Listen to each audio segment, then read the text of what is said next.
Game design is weird. There are a lot of things that sound difficult but turn out to be quite easy, like making a 3D object several times larger, for example. But there are also features we take for granted as people who play games which require absurd amounts of care to get right. Way back in July, I decided to start closing in on a functional demo with a good enough explanation of the game included so that it wouldn't require me to video call with every tester I sent the game in order to explain how it worked. This meant that I would need a tutorial. I genuinely believe it is easier to design video games than to explain your progress to other people. Multiple times my mother has asked me how the video game stuff is going, and I've opened my mouth to an awkward deflation of realizing I have no idea how to put what I've accomplished that week into terms that would make sense to people who have never opened the Unity software. So, when I sat down to begin the tutorial, I realized two things. One, I have no idea how to explain the mechanics of this game to the player without monologuing at them. And two, nothing about my game was going to work until I figured this out. One reason that explaining the mechanics of Battle Poet is so difficult is that my instincts push me to avoid breaking the atmosphere of the game as much as possible. I don't want to list what the player needs to know in video gamey terms, but present as much of the information as I can in a way that fits the theme of the game.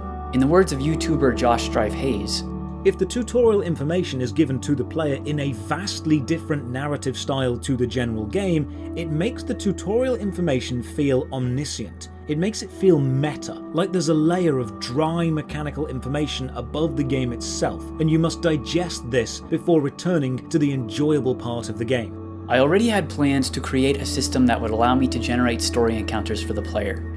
Basically, scenarios where they could bump into characters and make choices. I decided to use this system for the tutorial as well, hopefully allowing me to keep the instructions that I give the player within a story scene that feels consistent with the rest of the game. The way it works is that I use code to make a series of nodes to map out each of the levels that a player progresses through. I base this loosely on a node system I learned from one of Game Dev TV's RPG tutorials. Link is in the description. When the player gets to a point where I want him to have an encounter, it takes him to its own second set of nodes, each containing the information for a narrative beat that plays out before the player clicks ahead. This was the hardest feature I've worked on in the game so far. I essentially had to build a tool that was somewhat counterintuitive to how Unity works on top of the existing software. It took me months, but I got it working and I'm happy with how much control it gives me over each individual story beat. I can change the timing, fade in choices, add or remove things from the screen. It does a lot of stuff. So I've mocked up a first draft of the tutorial after several forays of trial and error. It still needs some work, but it looks relatively close to how I envision story scenes will play out in the game. Thanks for tuning in, subscribe to the channel for updates, like the video, pray for my immortal soul.